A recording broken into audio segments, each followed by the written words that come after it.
Bien, vamos a leer capítulo 2, versículos 11 al 25 de Éxodo. Dice la palabra de Dios. En aquellos días sucedió que crecido ya Moisés, salió a sus hermanos y los vio en sus duras tareas. Y observó a un egipcio que golpeaba a uno de los hebreos, sus hermanos. Entonces miró a todas partes y viendo que no parecía nadie, mató al egipcio y lo escondió en la arena. Al día siguiente salió y vio a dos hebreos que reñían. Entonces dijo al que maltrataba al otro: ¿por qué golpeas a tu prójimo? Y él respondió: ¿quién te ha puesto a ti por príncipe y juez sobre nosotros? ¿Piensas matarme como mataste al egipcio? Entonces Moisés tuvo miedo y dijo: ciertamente esto ha sido descubierto. Oyendo Faraón acerca de este hecho, procuró matar a Moisés, pero Moisés huyó delante de Faraón y habitó en la tierra de Madián. Y estando sentado junto al pozo, 7 hijas que tenía el sacerdote de Madián vinieron a sacar agua para llenar las pilas y dar de beber a las ovejas de su padre. Mas los pastores vinieron y las echaron de allí. Entonces Moisés se levantó y las defendió y dio de beber a sus ovejas. Y volviendo ellas a Reuel, su padre, él les dijo: ¿por qué habéis venido hoy tan pronto?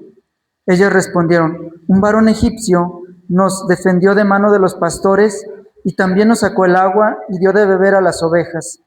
Y dijo a sus hijas: ¿dónde está? ¿Por qué habéis dejado a ese hombre? Llamadle para que coma. Y Moisés vino a convino en morar con aquel varón, y él dio su hija Séfora por mujer a Moisés. Y ella le dio a luz un hijo, y él le puso por nombre Gersón, porque dijo: forastero soy en la tierra ajena. Aconteció que después de muchos días murió el rey de Egipto, y los hijos de Israel gemían a causa de la servidumbre, y clamaron, y subió a Dios el clamor de ellos con motivo de su servidumbre. Y oyó Dios el gemido de ellos, y se acordó de su pacto con Abraham, Isaac y Jacob. Y miró Dios a los hijos de Israel, y los reconoció. Cuando empecé a meditar sobre este texto y a preparar el sermón, vino a mi mente una película que quizás muchos ya la conocen, probablemente los que son de generaciones más nuevas o más de los millennials por acá, probablemente no la han escuchado ni mucho menos visto. Esta película se llama Angelitos Negros, protagonizada por Pedro Infante. Quizás a muchos sí la recuerden, quizás muchos no, pero de forma breve les voy a resumir esta película. Narra la historia de una mujer blanca, rubia, que siente un rechazo hacia las personas de color. Su rechazo es muy profundo y muy evidente. Curiosamente, esta mujer siempre tiene a su lado a una nana o una sirvienta de color. Sin embargo, ella no es ajena a ese rechazo también. Con el tiempo, esta mujer se casa con un cantante muy famoso, que obviamente es Pedro Infante, y con el tiempo tienen una bebé. Extrañamente, y por razones que ellos dos desconocen hasta el momento, esta niña nace de color, pues esta mujer racista no exenta a su hija de ese rechazo. Y la niña va creciendo con ese rechazo hasta que ella empieza a comprender un poco más, esta niña, por qué su mamá no la quiere, por qué su mamá la rechaza. Y ella sabe con el tiempo también que es por el color de su piel. Cuando la situación está como en el punto más álgido de rechazo, esta mujer racista discute con la nana y la nana cae por las escaleras. Desafortunadamente quedó en una situación donde le queda poco tiempo de vida. Y en ese momento es cuando se descubre que esta niña nació así porque la mamá de esta mujer racista es la nana. Esta nana fue su madre porque podemos decir que el patrón, que era un hombre adinerado, blanco, pues tuvo esta bebé y el secreto debía permanecer así. Bueno, finalmente se descubre que ella provenía de una mamá de color. Nosotros hoy vamos a hablar de este tema acerca de nuestra identidad en Cristo. Nos lleva a poner nuestra mirada en lo eterno. Y así le he titulado, nuestra identidad en Cristo nos lleva a poner nuestra mirada en lo eterno. Quizás esta historia para muchos y en este tiempo es de escándalo, aunque es una película y está basada no en una historia real, sino en un poema que escribió vaya la redundancia, un poeta venezolano. Cuando salió a la luz, pues trataba de mostrar ese racismo que existe y que aún en el siglo XXI sigue existiendo. Pero en nosotros como creyentes surge la pregunta, ¿nuestra identidad en Cristo o como creyentes nos ha llevado a sentir vergüenza de nuestra fe? Vamos a ir profundizando más sobre esto conforme vamos a leer esta historia de Moisés.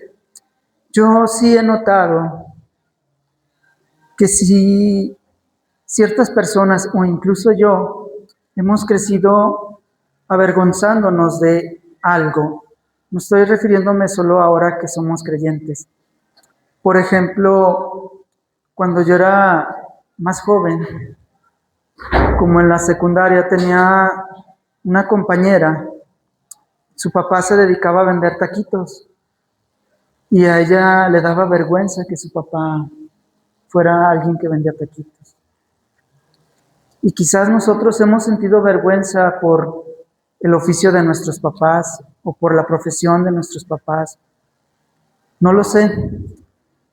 O en los jóvenes también yo he notado que si no traen ropa o vestimenta, ya sea tenis o incluso un smartphone de una marca reconocida, y entre su grupo de amigos sí la traen, sienten vergüenza y hasta esconden el celular. Dicen, no, es que no sirve, es que no funciona ahorita. Y es porque muchas veces se avergüenzan de traer un celular no muy bueno, por así decirlo. Y por la ropa de marca de prestigio también se ha vuelto común entre los jóvenes menospreciar a otros porque no pueden comprársela. Pues bien, hoy vamos a ver este sermón, 3 partes muy importantes que yo he dividido en la verdadera identidad de Moisés, la tuya y la mía. Dios nos prepara a su manera. Y la última parte, un pueblo que está dispuesto. Entonces vamos a Éxodo capítulo 2 otra vez, estamos ahí, versículo 11. Dice, en aquellos días sucedió que crecido ya Moisés salió a sus hermanos y los vio en sus duras tareas y observó a un egipcio que golpeaba a uno de los hebreos, sus hermanos. Al leer este versículo 11, nos damos cuenta que desde el capítulo 1 y el capítulo 2 hasta este versículo han pasado 40 años en la vida de Moisés. No lo menciona aquí el texto, pero tenemos más textos de la palabra de Dios que nos ayudan a saber que esto así fue. Y vienen varias preguntas. Si Moisés estuvo creciendo con sus hermanos los hebreos o estuvo con los egipcios. ¿O por qué dice que salió a sus hermanos los hebreos? Si vemos en el texto, sabemos que su mamá lo cuidó por 3 meses y después lo aventó, por así decirlo, lo dejó en el río Nilo y lo recogió la hija de Faraón. Pero no nos da muchos detalles cómo fue la infancia de Moisés. Pues bien, nosotros sabemos que la Biblia interpreta a la Biblia, como dice 2 de Pedro 1:20. Sí, que la palabra de Dios no es de interpretación personal. Y Dios nos ha dado textos que nos ayudan a comprender más historias como esta.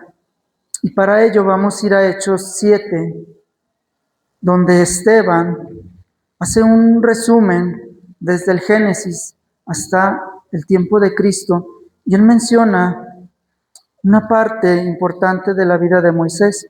Vamos a Hechos 7, versículos 20 al 29.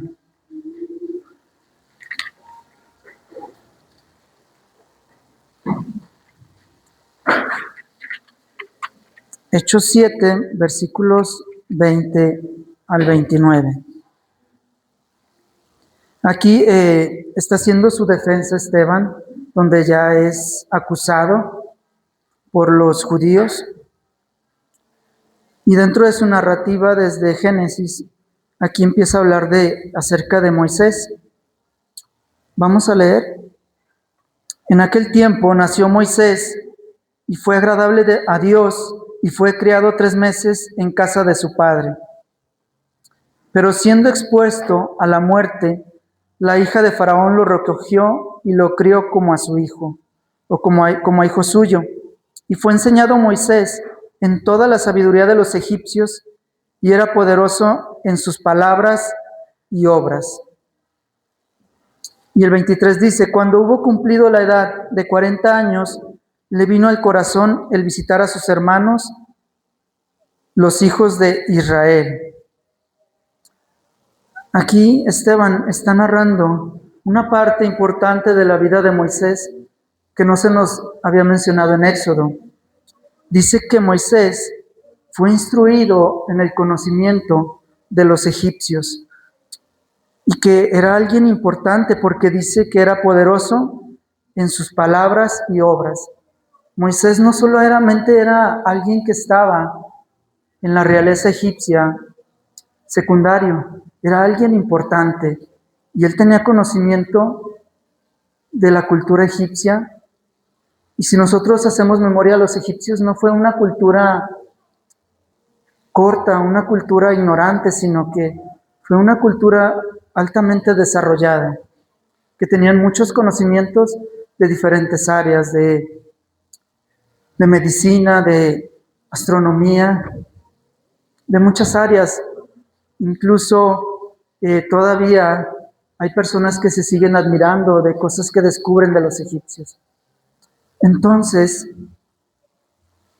surge esta pregunta: ¿por qué Moisés decidió buscar a sus hermanos y no quedarse disfrutando de los privilegios de estar en el palacio egipcio? ¿Por qué? ¿Qué llevó a Moisés a buscar a sus hermanos y no disfrutar de todos los deleites que podía tener ahí con los egipcios? Es una buena pregunta. ¿Usted qué hubiese escogido? ¿Quedarse en la comodidad, en los privilegios? No sé si se ha preguntado eso. ¿Qué motivó a Moisés? Pues bien, la palabra de Dios nos dice cuál fue la motivación de Moisés para buscar a sus hermanos. Y lo vamos a encontrar en Hebreos 11. Vamos unas hojitas adelante, Hebreos 11. Nosotros conocemos este capítulo de Hebreos como la sala de los héroes de la fe. Hebreos 11, versículos 23 al 27. Y nos da la respuesta por qué Moisés no quiso permanecer en el palacio y ser considerado como hijo de la hija del faraón. Ya estamos en Hebreos 11.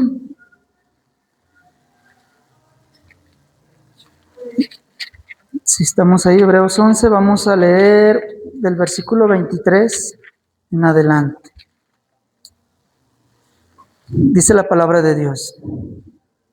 Por la fe, Moisés, cuando nació, fue escogido por sus padres por 3 meses, porque le vieron niño hermoso y no temieron el decreto del rey. Por la fe, Moisés, hecho ya grande, rehusó llamarse hijo de la hija de Faraón. ¿Por qué? Escogiendo antes ser maltratado con el pueblo de Dios que gozar de los deleites del pecado, teniendo por mayores riquezas el vituperio de Cristo que los tesoros de los egipcios, porque tenía puesta la mirada, ¿en dónde? En el galardón. Por la fe dejó a Egipto, no temiendo la ira del rey, porque sostuvo como viendo a quién, al invisible.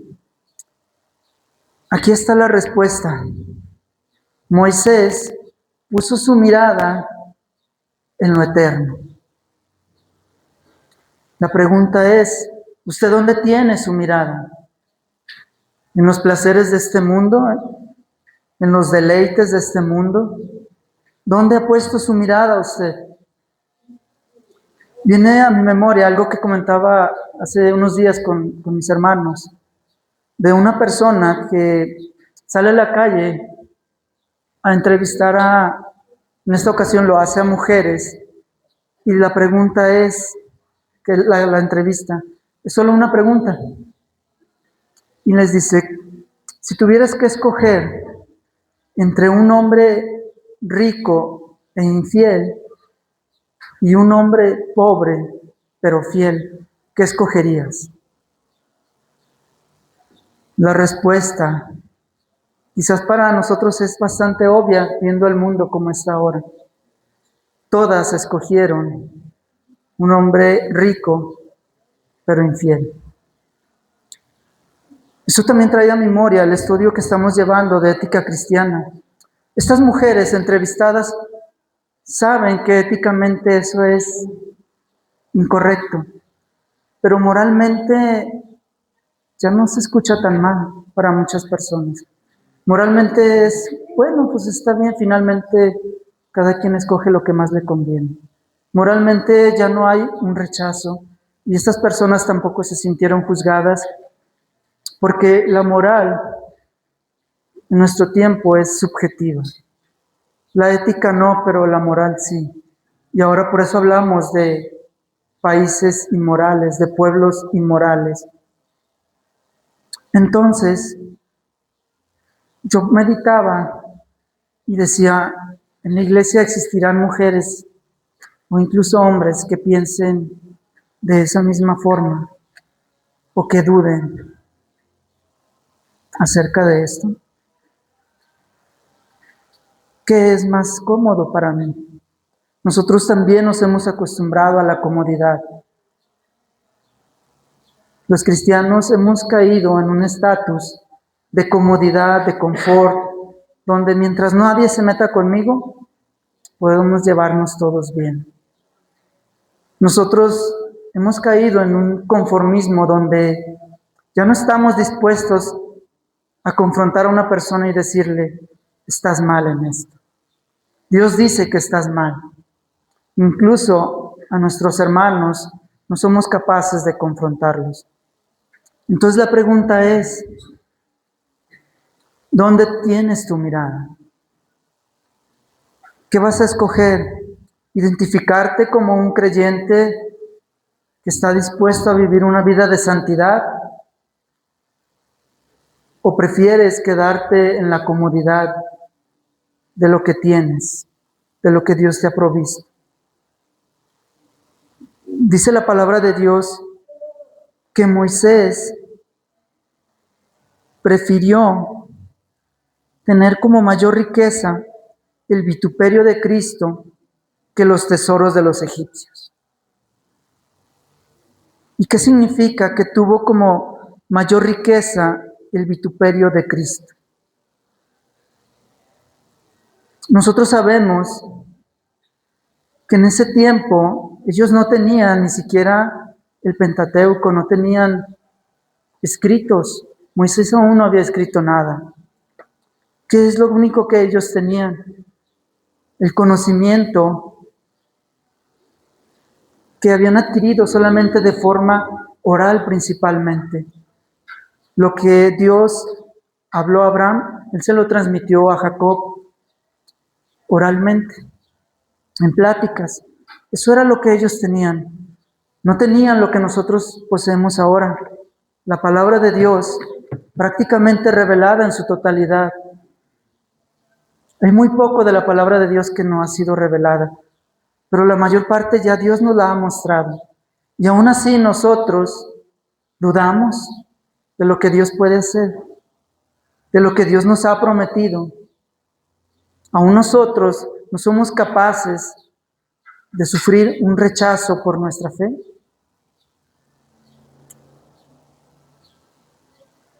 Nosotros tenemos que ser valientes. Moisés fue un hombre valiente. Y vamos a ver cómo Moisés, esa valentía, en un principio salvaje, diría una persona bronca, bruta, a Dios no le servía para nada, aún con todo el conocimiento que él tenía de los egipcios.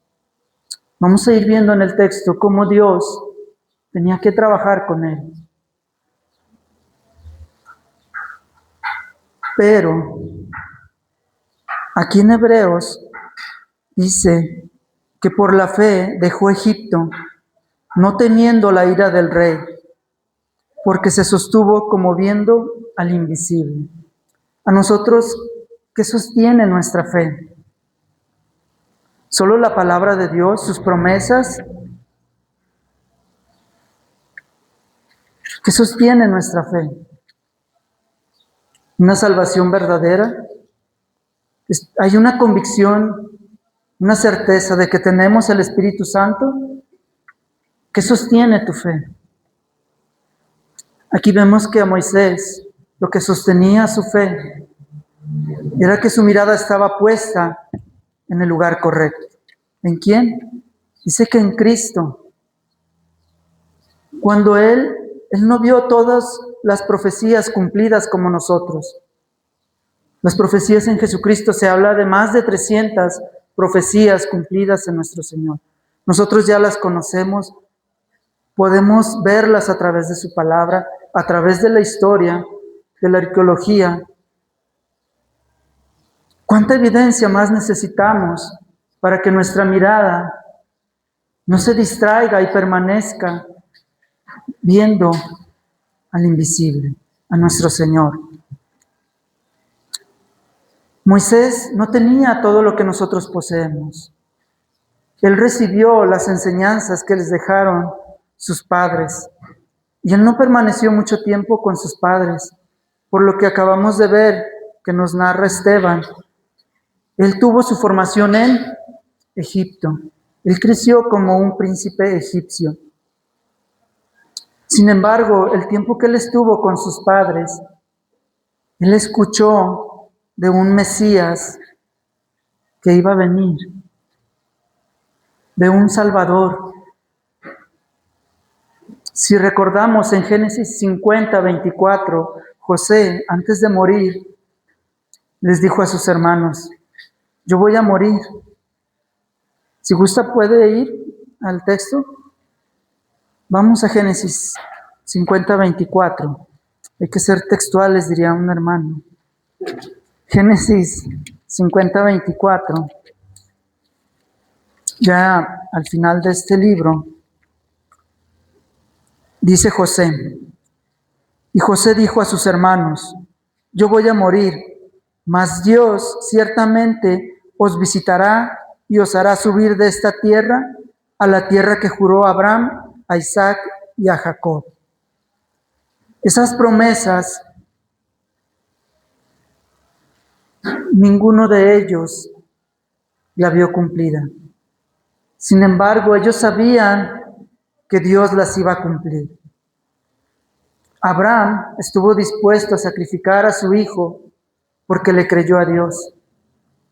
Jacob creyó en la palabra de Dios y sabía que iba a haber alguien que iba a sacar a su pueblo de Egipto.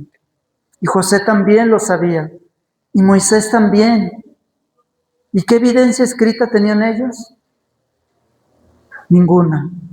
¿Cuánta evidencia escrita tenemos nosotros? Toda la palabra de Dios. Entonces, ¿por qué dudamos de las promesas del Señor? ¿Por qué es tan difícil poner la mirada en lo eterno?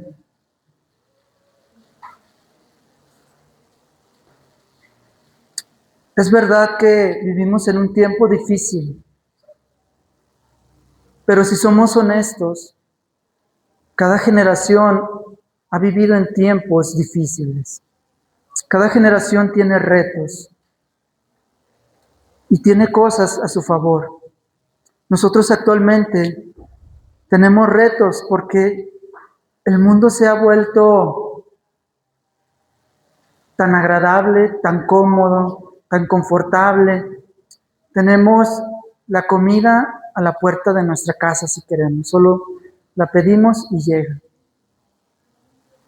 De hecho, no tenemos más que mover un dedo o dos para tener todo lo que queramos en nuestra casa.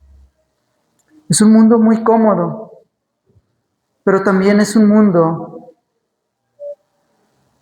que nos seduce todo el tiempo, que nos roba nuestra atención. Podemos pasar horas con nuestra mirada en un aparato y desviar nuestra mirada de lo eterno. Nuestra mirada se va a desviar si nos dejamos seducir por este mundo. Y es verdad, como dice 2 de Pedro 3:9, que muchos se burlan de nuestra fe, de nuestra esperanza. Pero nosotros sabemos que Dios va a cumplir su palabra, que Él va a regresar. Quizás muchos de nosotros tampoco veamos la segunda venida de nuestro Señor. Es probable que muchos muramos antes. Al menos yo así lo creo, no lo sé. Sin embargo, estos varones de Dios no vieron ninguna promesa cumplida. Moisés, lo más que alcanzó a ver fue la tierra prometida de lejos. Nosotros, ¿qué vamos a alcanzar a ver de la eternidad? Si recordamos, ya se nos enseñó que la eternidad empieza en nuestra vida cuando nacemos de nuevo. Entonces nosotros ya empezamos a ver un poco de cómo es la eternidad. Y Dios nos ha mostrado a través de su palabra cómo es y lo que Él nos ofrece en la eternidad. Sin embargo, ¿por qué es tan difícil creer la palabra de Dios? Probablemente aún necesitamos que Dios forje más nuestro carácter. Quizás nos hace falta pasar por algún desierto, como Moisés. No hay forma de que nosotros busquemos justificar nuestros pecados. No lo hay, ni que dudemos de la palabra de Dios. No existe. Dios va a cumplir su palabra a pesar de mí, a pesar de usted, a pesar de lo que haga el mundo. Dios tiene un plan perfecto que va a cumplir. Él lo dijo en Mateo 5, 17 al 20, que ni una jota, ni una tilde pasará de la ley hasta que todo se haya cumplido. Vamos otra vez a a Éxodo. Estamos en el capítulo 2, unas hojitas adelante si estábamos en Génesis. Éxodo 2, estamos en el versículo 11.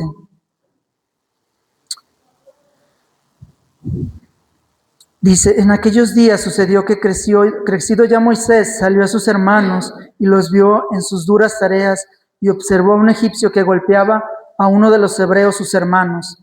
Entonces miró a todas partes y viendo que no parecía nadie, mató al egipcio y lo escondió en la arena. Al día siguiente salió y vio a dos hebreos que reñían. Entonces dijo al que maltrataba al otro, ¿por qué golpeas a tu prójimo? Y él respondió, ¿quién te ha puesto a ti por príncipe y juez sobre nosotros? ¿Piensas matarme como mataste al egipcio? Entonces Moisés tuvo miedo y dijo, ciertamente esto ha sido descubierto.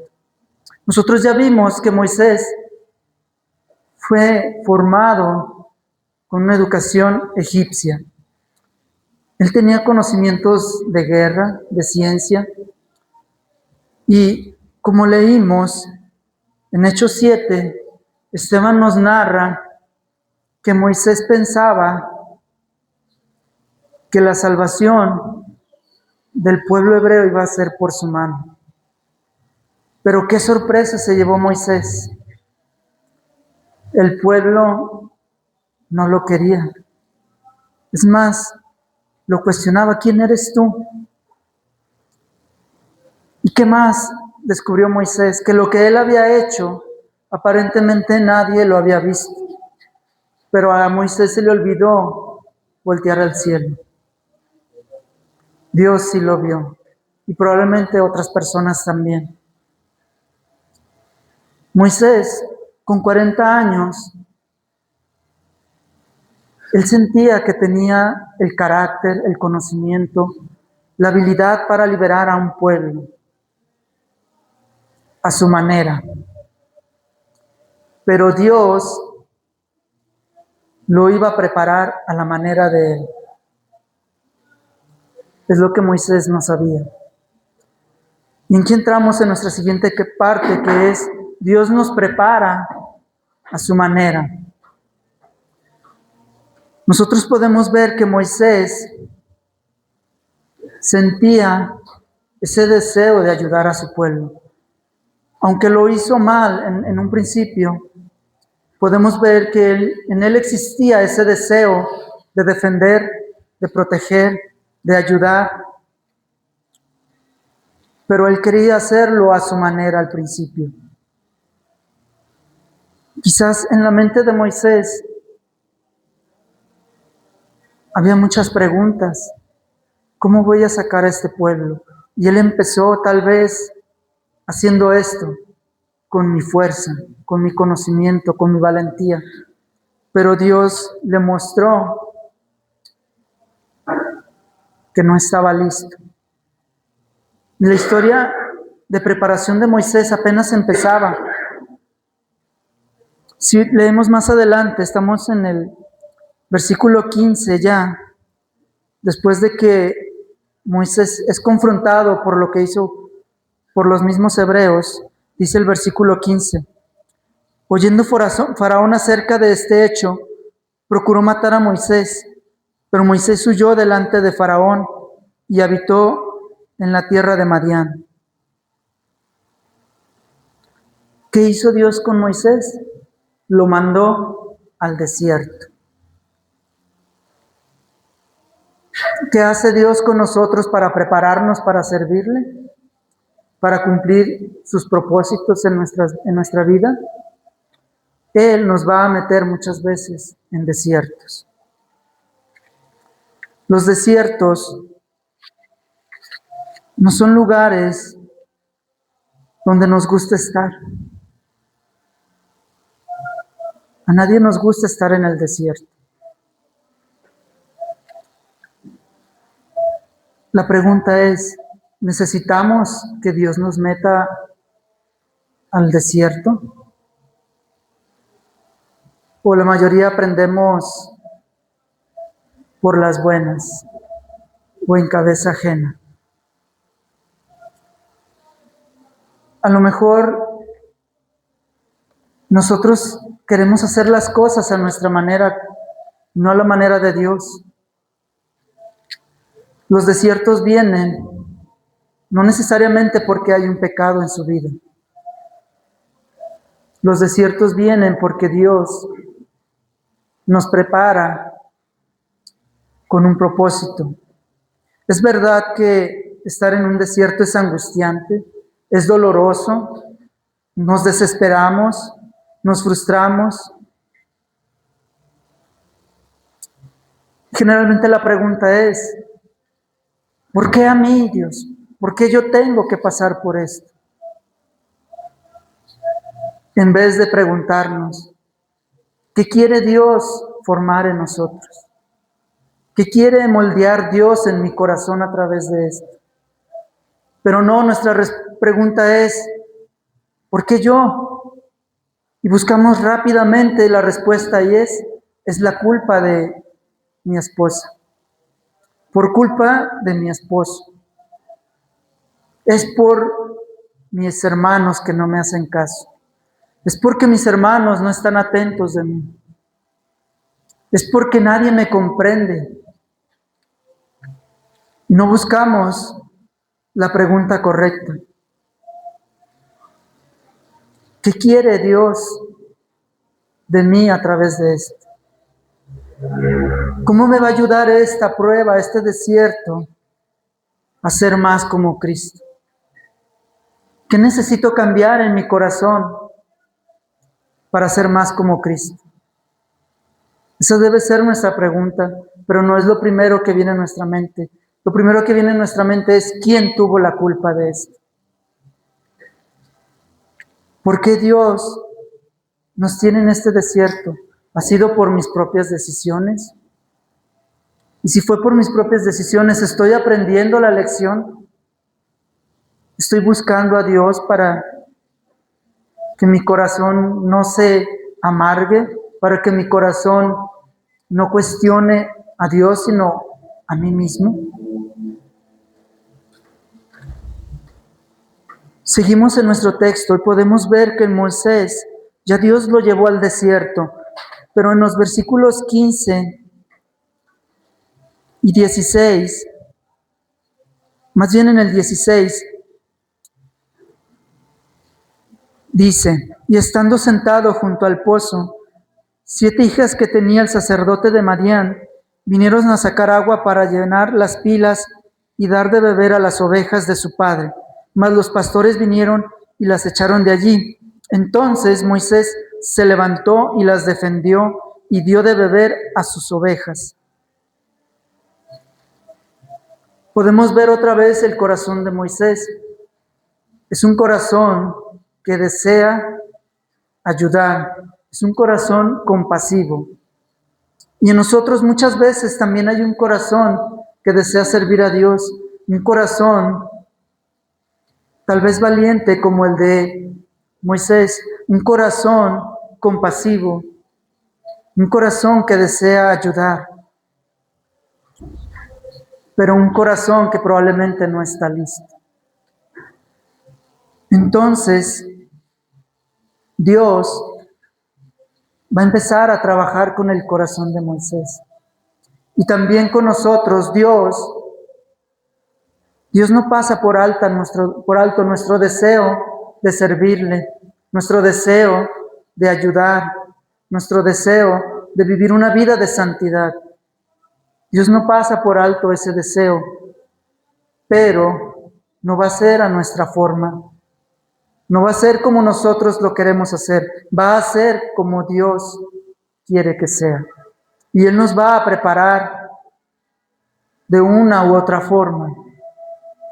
Y va a hacer esto, va a sacar el potencial de nuestro corazón transformado por la palabra de Dios, por las pruebas, por la oración. Si nosotros recordamos en Hechos 2, cuando el apóstol Pedro da un sermón y Dios lo usa para convertir a 3,000 personas. Ese Pedro no era el mismo que un tiempo atrás o 3 años atrás le decía al Señor que jamás te acontezca eso. No, Señor, ¿cómo vas a morir? Y Cristo le dice, aléjate de mí, Satanás. ¿O no era este Pedro impulsivo, arrebatado, que le cortó la oreja a un alguacil? Ahora vemos a un Pedro diferente. Dios preparó a estos hombres, a estos 11 hombres, durante 3 años, y es hasta después de su resurrección y cuando reciben el Espíritu Santo, que estos hombres son dirigidos por Dios. Ese carácter que cada uno tenía, Dios lo usó para glorificar su nombre. Dios los aceptó a todos como eran, sí. Dios permitió que siguieran siendo como eran, no. Él cambió su corazón y lo redirigió para servirle a Él, para vivir para Él. Y a través de su temperamento y de todo aquello que podía ser usado por Dios, Él lo usó. Y en nosotros no es diferente. Dios no te va a quitar tu personalidad, no te va a quitar quién eres tú, tu identidad como persona, pero te va a dar un corazón que se alinee más conforme a Jesucristo.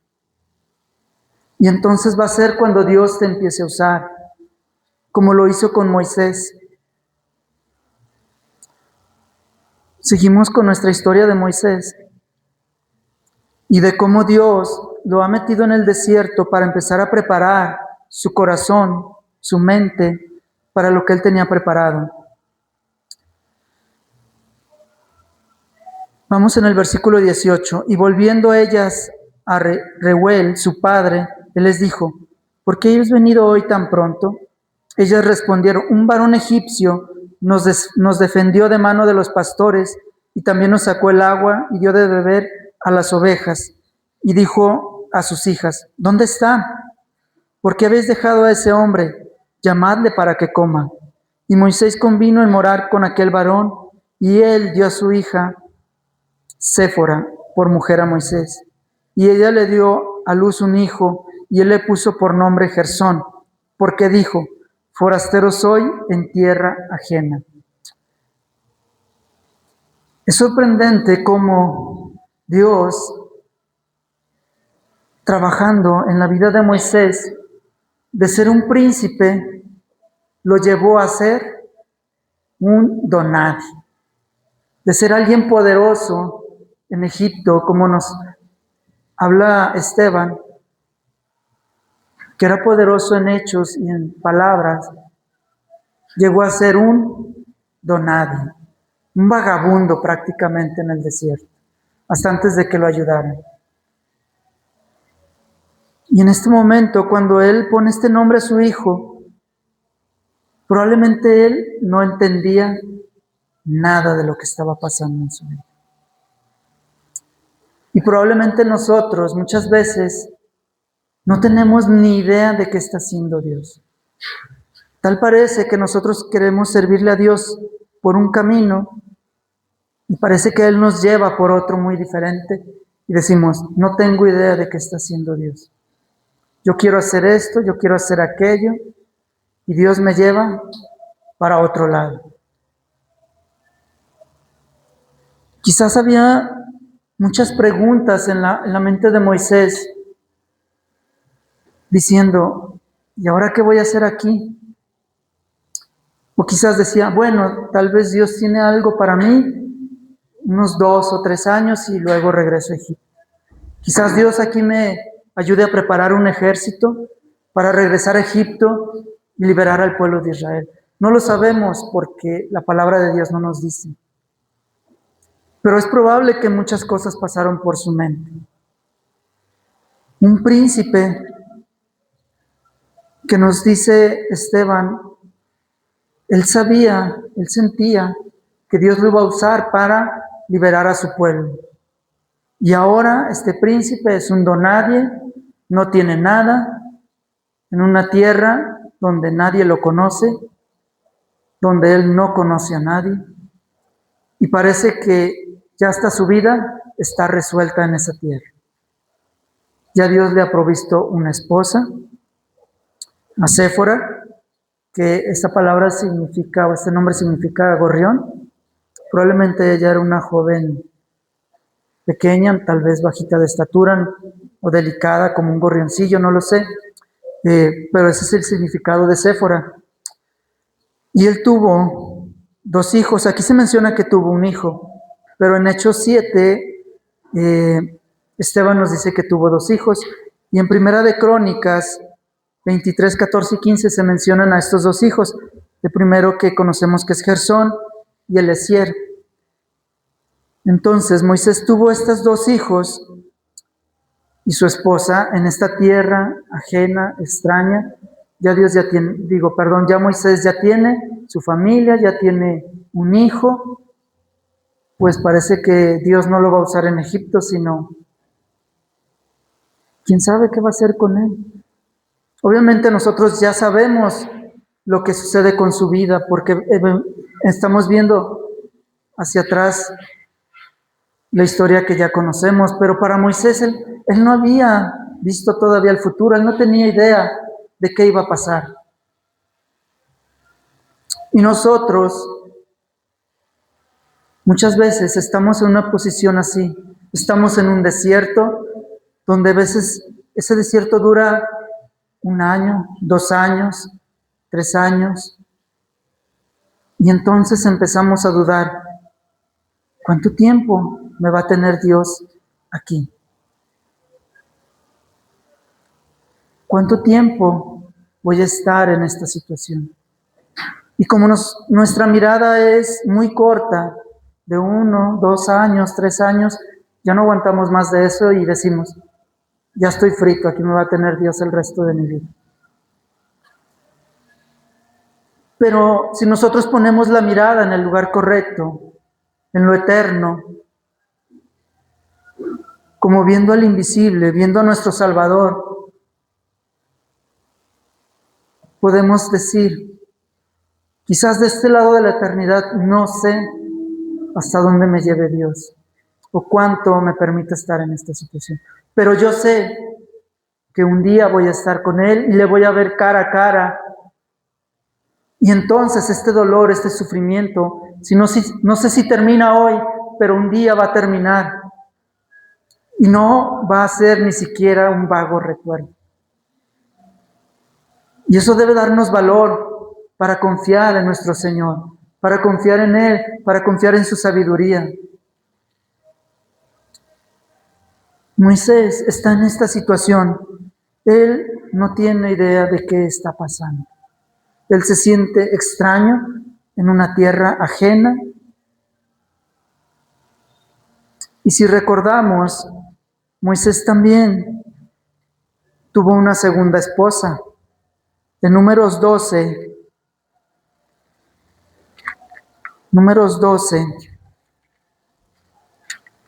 unas hojitas adelante. Números 12, versículos 1 al 13. Nosotros ya sabemos que Moisés estuvo en esta situación por 40 años pastoreando ovejas. Y en un futuro, Moisés vuelve a tener otra esposa. Y la pregunta es, acerca de su primera esposa no sabemos mucho. Él no escribe mucho acerca de su primera esposa. ¿Por qué? Pues podemos especular muchas cosas porque él no habla mucho de su matrimonio. La verdad es que no lo sabemos. Probablemente Moisés solo quería destacar de cómo Dios estaba obrando en su vida y de lo que Dios estaba haciendo, y no enfocarse tanto en los detalles podemos decir, secundarios. Moisés tuvo una segunda esposa. En Números 12, 1 al 3, dice: María y Aarón hablaron contra Moisés a causa de la mujer cusita que había tomado, porque él había tomado mujer cusita. Y dijeron: solamente por Moisés ha hablado Jehová, y no ha hablado también por nosotros. Y lo oyó Jehová, y aquel varón Moisés era muy manso, más que todos los hombres que había sobre la tierra. Mi intención de mencionar a esta mujer cusita es destacar que no se refiere a Séfora, sino a otra mujer. Los estudiosos están de acuerdo en que era otra mujer, una mujer cusita, la cual era una mujer de color. Entonces, hay este rechazo de María y Aarón hacia esta mujer. Sin embargo, nosotros podemos ver que Dios respaldó a Moisés. Entonces, es solo como un pequeño paréntesis para no tratar de confundir que la mujer cusita es Séfora, sino que se refiere a otra mujer. Probablemente Moisés tuvo otra esposa, o seguramente. Entonces seguimos en Éxodo, capítulo 2. Acabamos de leer el versículo 22. Vamos ahora a terminar ya la última parte, donde vamos a entrar al tema de un pueblo dispuesto. ¿Dispuesto para qué? Vamos a ver, versículo 23. Aconteció que después de muchos días murió el rey de Egipto, y los hijos de Israel gemían a causa de la servidumbre y clamaron. Y subió a Dios el clamor de ellos con motivo de su servidumbre. Y oyó Dios el gemido de ellos, y se acordó de su pacto con Abraham, Isaac y Jacob. Y miró Dios a los hijos de Israel, y los reconoció Dios.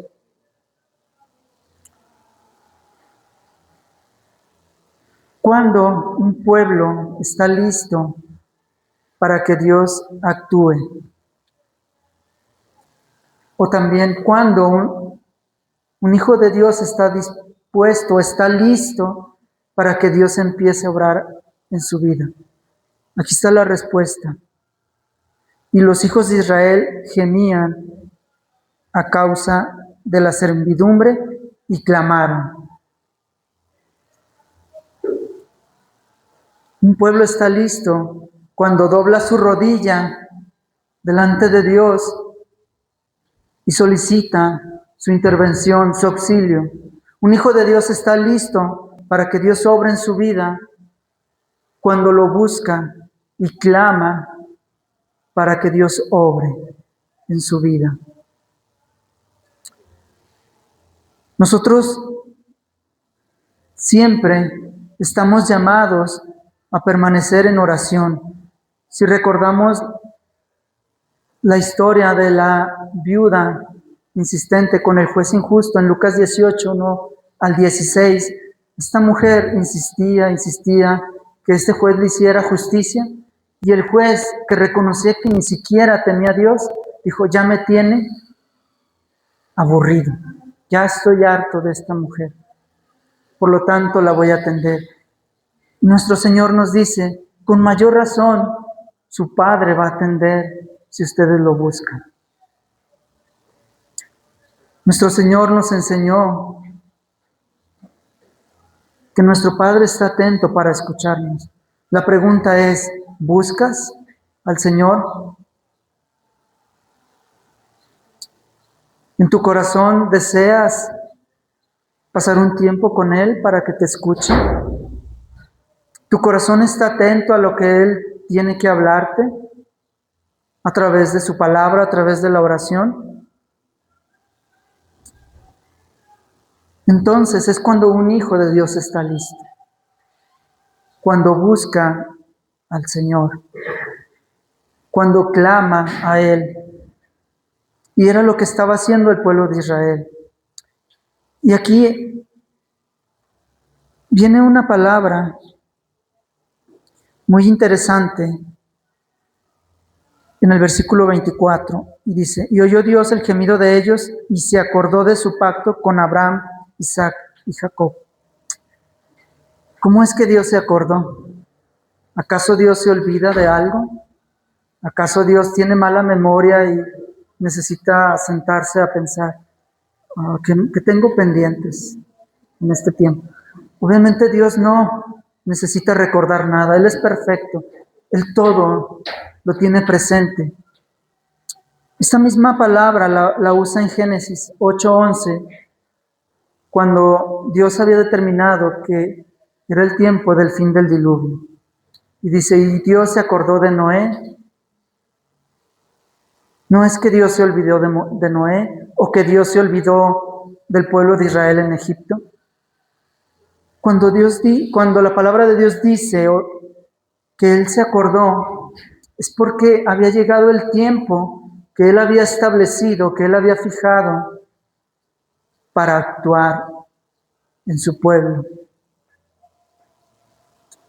Entonces, ¿cuántas veces Dios se acuerda de usted? Viene a mi mente cuando un hermano decía, ¿de cuántos problemas, situaciones, de cuántas metidas de pata de nosotros Dios nos ha librado? De muchas. Y probablemente seguirán ocurriendo porque seguimos siendo imperfectos, seguimos fallando. Sin embargo, Dios, en su misericordia y en su amor, nos ayuda. Y si lo cansamos, pues nos llama a casa. Que también eso ya lo vimos en nuestro estudio de primera carta de Juan. Pues bien, vemos que aquí la palabra que Dios se acordó significa que era el tiempo que Dios había determinado para actuar, para empezar a obrar en su pueblo. Entonces, el pueblo ya estaba listo para que Dios obrara en ellos. Dios estuvo preparando al pueblo desde que entró a Egipto. Por 430 años lo estuvo preparando, tanto en su necesidad de Dios, reconocer su necesidad de Dios, y en tanto hacer una nación fuerte, una nación numerosa. Y lo mismo hizo con Moisés. También Él lo preparó, una preparación que le llevó 40 años. De nosotros, yo creo que una preparación así se nos va a ir la vida. Ahora vivimos máximo 80 años y tenemos 30, 40. Dios nos va a usar ya muy viejitos. Pero gracias a Dios que Él ahora es un tiempo diferente y Él nos prepara de una forma distinta. Aún así, para nosotros, si Dios se tarda 5 años en prepararnos, se nos hace muchísimo tiempo. Nosotros estamos, y más en este tiempo donde todo es rápido. También queremos servirle a Dios rápido. Señor, hoy me convertí, mañana ya quiero predicar. Señor, ya hoy me convertí, ya estoy preparado, ya estudié teología 3 años, ya estoy listo para irme a las misiones. Queremos todo rápido. Y Dios nos va mostrando en su palabra que su preparación se deletrea T-I-E-M-P-O, tiempo. Su preparación es con tiempo. Al menos que haya circunstancias especiales, entonces Él sí lo hace de forma rápida, pero generalmente lo hace con mucho tiempo. Y nosotros somos testigos de eso. ¿Cuántos de nosotros tenemos años y años de ser cristianos y aún queremos lechita espiritual? Está bien que Dios Lleva tiempo en prepararnos, pero nosotros abusamos y nos quedamos en nuestro confort.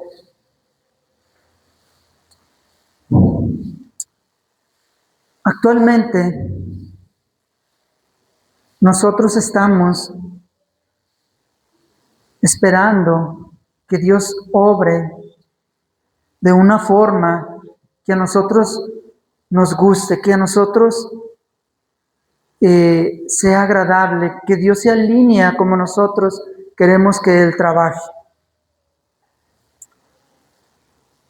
Probablemente nosotros hubiéramos dicho, no, es que ya Moisés ahorita tiene el vigor, la fuerza, tiene 40 años de edad, está en la cúspide de su fuerza física, de su intelecto.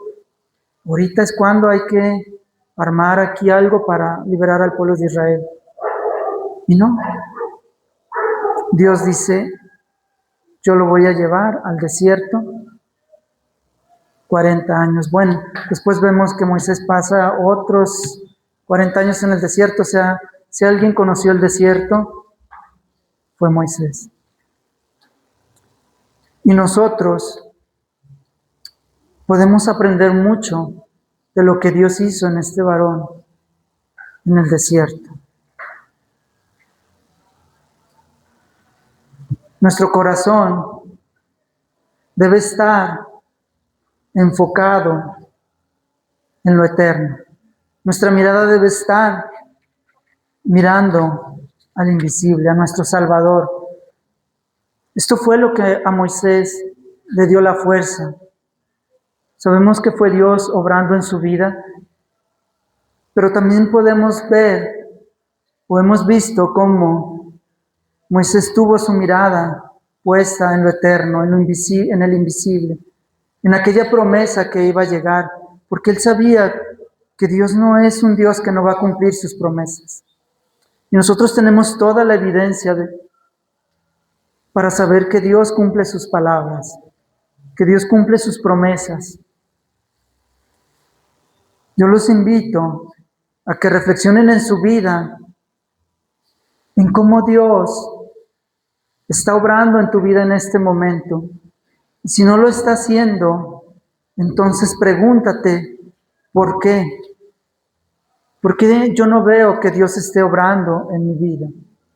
¿O es porque no estás buscando a Dios? ¿O es porque en el desierto donde te ha metido sigues encerrado en ti mismo? ¿O es porque crees que Dios te ha abandonado y estás más bien alejándote de Dios? ¿Cuál es para ti? Pregúntatelo, medita, ¿cuál es la razón por la que Dios no me está usando? Y si Dios me está usando, ¿cómo puedo vivir una vida que le agrade más? ¿Cómo puedo vivir una vida de santidad más conforme a la de Cristo? Y si tú no has entregado tu vida al Señor, si tú no has confesado a Jesucristo como tu Salvador, créeme que los desiertos que enfrentes en esta vida no son nada comparado con el infierno que te espera en la eternidad. Yo te invito a que clames a Dios, así como el pueblo de Israel clamó a Dios, y te reconcilies con Dios, le pidas perdón por tus pecados y confíes en lo que hizo Jesucristo en esa cruz, y tu mirada también esté viendo a aquel que murió en la cruz por ti, pero que hoy está vivo y reina por la eternidad.